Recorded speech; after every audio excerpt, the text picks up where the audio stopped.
Hello and welcome to this tutorial. My name is Jamie and today we're going to take a look at using the updated fire simulator, the smoke and fire simulator in Blender 2.65. I did do a tutorial on the older version of it, but there has been quite a bit of changes. It's still a fairly similar process, but it's less fudging it and more actually being able to control the fire. Which is quite good. So to start off with, you might be aware there is, under the object menu, there's a quick effect for quick smoke, just here. You can use that to set up yourself a quick simulation and then you can play with the settings and stuff. But I like to do things from scratch because it helps to know exactly what's going on and exactly why things do things. So we'll go through from start to finish. As before, we need a domain object, which the cube is fine for. I'll just move that up to there. And I haven't turned on my screencast key, so I'll start doing that. So you can snap that up using Control and just moving it up. And then I'll scale it up and make sure you hit period to scale around the cursor. And I'll probably have it about that big. And then we're going to just set a plane on fire. So we'll add in a plane, and then we can go straight ahead to creating the effect. So we'll go to the physics panel, smoke, and then domain for the cube, and smoke and flow for the plane, because that's where the smoke and fire is going to come from. At the moment it's just smoke, but we want it to be fire. The fire setting is going to generate some smoke as well. So if you want some fire and smoke, just go for fire. Fire and smoke setting is probably good for explosions where there's a lot of smoke and a lot of fire. Whereas fire is just fine for a normal fire where there's some smoke coming off the top of it. We can hit Alt-A and see not much is going on, because we need to move the domain down a bit so the whole simulation can take place. So yeah, now you can see the whole plane's catching fire and there's some smoke rising up off it. It's very uniform, and if you try to render, you're going to get a picture of a cube, which is not what we're looking at in the viewport. So to fix that, we need to set the correct texture, which is very similar to the way it always has been.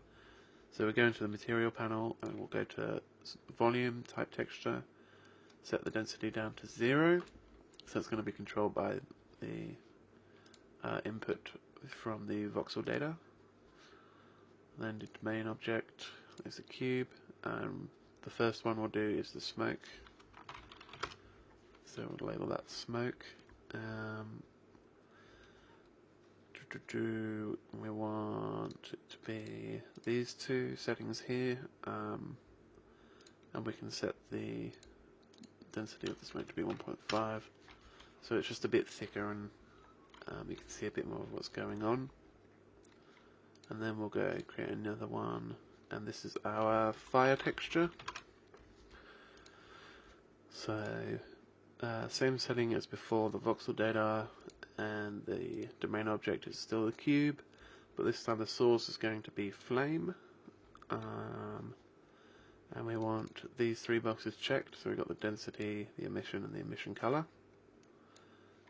And we also want there to be color to the fire, because at the moment it's just going to be purple, which is one of the default colors that's in the texture.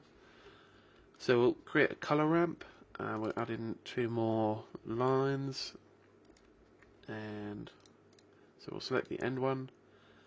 We'll make it a light blue, even though the alpha is going to be 0. It'll just help with the color. The second one we want to be at about 0.6, and this is going to be a sort of a yellow creamy color. So we're looking at about that. Reduce the green a little bit so it's a bit oranger. That's pretty good. And we want the alpha to be 0.8, I think. So it's almost transparent at the top, where it's most yellow. And then this is going to be where it's most red in the texture, which might sound a bit funny with the colour that I'm about to make. We want no blue, and we want a little bit of green.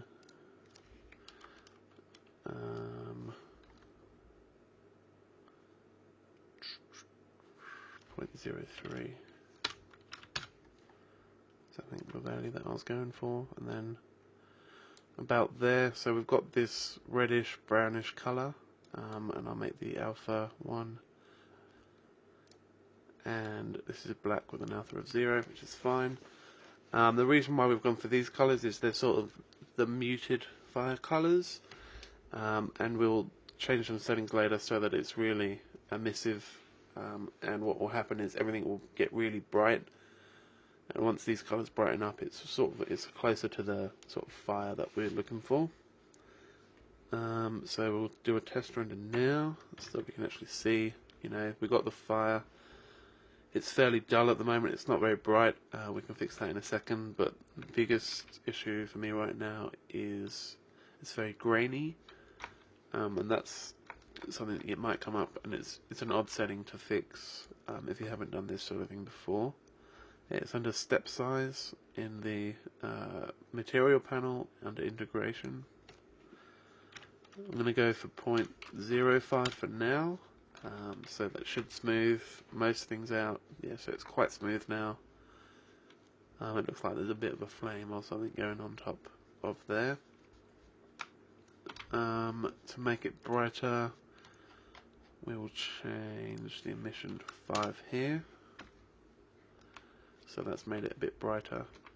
And then in the texture, we'll change this. This is the density scale. We'll set that to 5 as well, and that will make things nice and bright in here. We can turn either of those settings up if you want to make sort of brighter looking flames, but that's fine for now. And we'll sort of start to play around with the actual settings of the fire now. So we'll increase the resolution to about 60 here. Very important is smoke adaptive domain.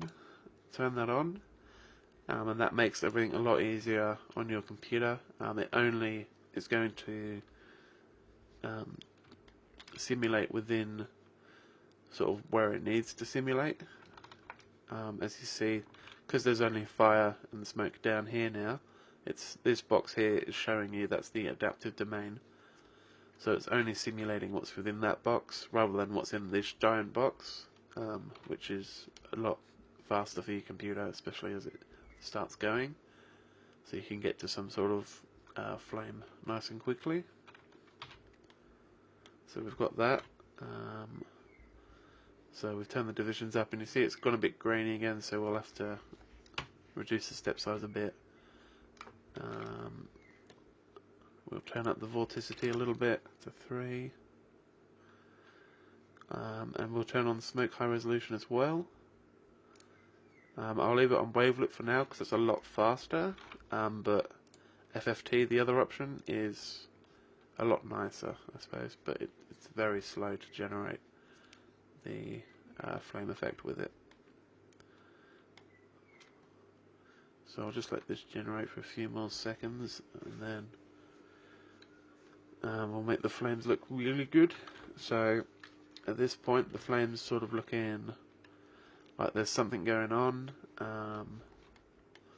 but currently it's just this plane that's all on fire. And if you've ever seen some real fire, you'll see that it tends to flicker and it licks up and down, and if it's on a log, it's not always going to be burning the entire log at once. There might be part of the log that's burning, and we can control all that with a texture. So we'll select the plane, and we'll turn the flame, the flame rate, we'll turn that up to 2, I think. Yeah, and that creates a much taller flame. It's a bit more, I don't know, it just makes it a bit better. That's actually a very good setting. A lot of people miss that, and they've just got these weird little flames going on. It's difficult to do anything whilst it's simulating, but we've got a much taller flame now, a bit more roaring, so it's looking quite good. And then we will go to Smoke Flow Advanced, and you can use these settings to use a texture to affect where the flame is on the plane. So we'll have to create one. We'll create a material for. Actually, no, we won't. We'll just create a texture. Clouds is fine, and we'll turn that up a bit so it's big. We'll go Veroni F1 and just squeeze these together a bit so there's a bit more definition between what's going on.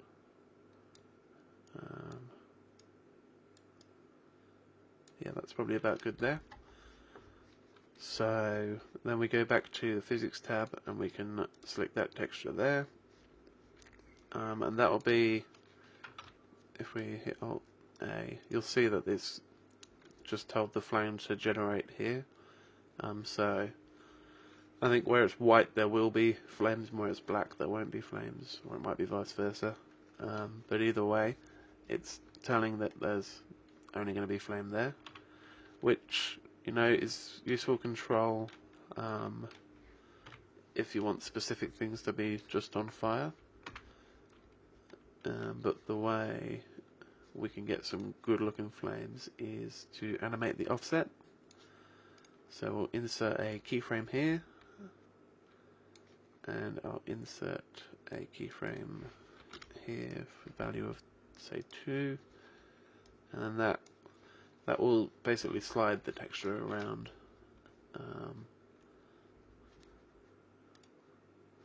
You can see it sort of started off down there and it's sort of spreading around, and so yeah, you can use should be able to use an animated texture. I haven't tried that before, but I don't see why not. Yeah, so you could sort of control where the fire is going to be and stuff like that. I think that's probably the majority of getting a good looking flame going. So we will pause that simulation. As you can see, even in the viewport, it's looking a lot more like a fire.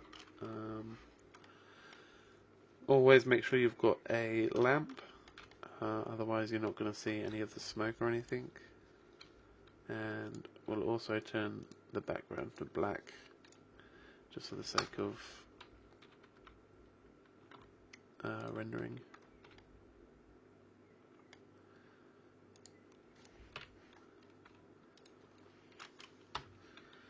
So I'll just set up the camera to be probably about like that. Yeah, so there's a bit of the smoke and a bit of the fire going on. So that's what it's looking like at the moment. Quite good. There's flames building up. We could probably orbit the camera around a bit. Move it around here.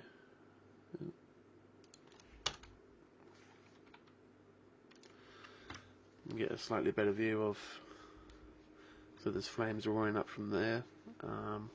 Again, it's a bit grainy, so I'll just set that step size to. I'm going to set it to 0.005, and that should fix most problems there. I think the minimum you can go down to is 0.001 on that, so that's sort of your highest quality render, but it takes a lot longer to render, as you can see here, but it looks smoother and nicer, and this looks really good when it's animated, which you will need to bake the simulation for if you're going to do that, which I'll show you how to do. So yeah, that's the flame as it's looking at the moment. So to bake the simulation, go to the Physics tab, make sure you've saved your file, which I'll do, and then Smoke Cache, and you can set the start and end, you can set a name, which is a smart thing to do. I might call this Fire Tutorial. and then I think going external is probably usually a good idea, but for now I won't. And you can just hit bake, and you can see that number there. That's a percentage. So once it reaches 100, it'll be done. And I think that's pretty much everything as far as fire simulation goes these days. I'll just cancel out of that with escape, and you can see there's a dark line along here where it's baked some of the simulation. So I can just scroll along and see how the fire sort of looks animated, which is quite good.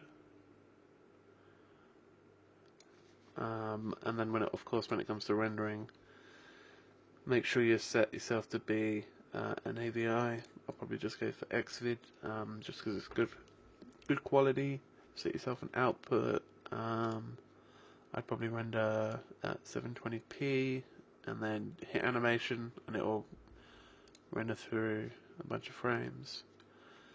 Start off quickly, and then as the fire starts to generate there, it starts to appear.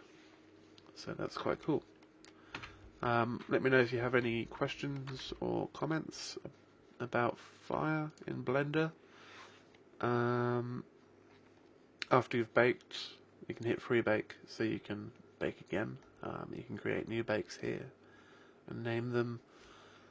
Higher divisions is very good for higher quality, and turning up the divisions here a couple of times is good for higher quality, and also FFT if you want really good high quality flames. Of course, the higher quality flame that you do, it's going to take a lot longer to bake. I think I've had to sit one down for a couple of hours, and that wasn't even a very high bake, and it was only on 250 frames. So it can be quite time consuming as far as letting the computer do the calculations goes. Rendering the fire can take quite a while as well, especially as you reduce that step size. But it's worth it because you get a really nice looking flame. I think that's just about everything. I think I've got a render that I've already done, so I'll just dig that up. Okay, I've got it now. So we've got this fire here, and this is just a test render that I did a couple of days ago with very similar settings to what we used here. As you can see, it looks pretty awesome. I think that was with a resolution of about 80 in the domain, so you can get some pretty good effects. And I'd probably say that's probably too much smoke for this simulation, so I would reduce that amount. And where are we?